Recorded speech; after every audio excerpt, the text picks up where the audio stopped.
নমস্কাৰ জনাইছোঁ সকলোকে ৰাচনা ব্লগ চেনেলটোৰ অন্য এটি নতুন ভিডিঅ'ৰ মাজলৈ আপোনালোক সকলোকে স্বাগতম জনাইছোঁ। আজি মই আপোনালোকৰ মাজলৈ আকৌ লৈ আহিছোঁ এটা নতুন ভিডিঅ' আৰু ভিডিঅ'টো আৰম্ভ কৰিছোঁ এটা চুপ বেছ বনাবৰ কাৰণে লৈ। মই যিহেতু আগত বনাবৰ কাৰণে আনি থোৱা আছিল এটা চুপ বাৰ আৰু মোৰ গাত অলপ খজুৱতি টাইপ হৈছিল, সেয়ে ভাবিলোঁ অলপ মহানিম আৰু হালধিৰে এটা চুপ বেছ বনাওঁ বুলি। যিহেতু ই ছালৰ কাৰণে যথেষ্ট উপকাৰী হয় সকলোৱে জানে, সেয়ে মই মহানিমৰ পাত আৰু হালধি মিক্স কৰি মেলি এটা চুপ বেছ বনাই ল'লোঁ ৰাতিপুৱাই।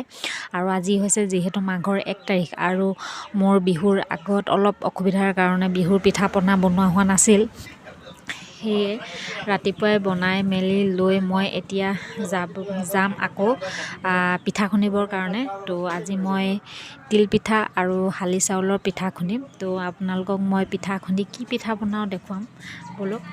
এয়া মোৰ চুপ বেছ বনাই মেলি হৈ গ'ল। আহি গ'লোঁ মই ওচৰৰে খুৰী মামীহঁতৰ ঘৰত পিঠা খুন্দিবৰ কাৰণে আৰু মোৰ লগত আহিল মা। আৰু এয়া মই খুন্দি আছোঁ বৰ্তমান বৰা চাউলৰ পিঠা। আৰু এয়া মই গধূলি ভাত পানী বনাই আজৰি হৈ এতিয়া মই পিঠা বনাবৰ কাৰণে ল'লোঁ।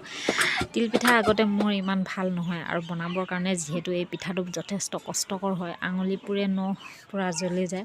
তো আগতে ইমান বেছি মই নবনাওঁ, কিন্তু আজি মই নিজে বনাবৰ কাৰণে ল'লোঁ। আৰু আগত মোৰ বনোৱাটো ইমান ভালো নহয়, কিন্তু আজি মোৰ বনায়ো ভাল লাগিছে, পিঠাটো উঠিছে, লগতে মোৰ পিঠাখিনি একদম ধুনীয়া হৈছে।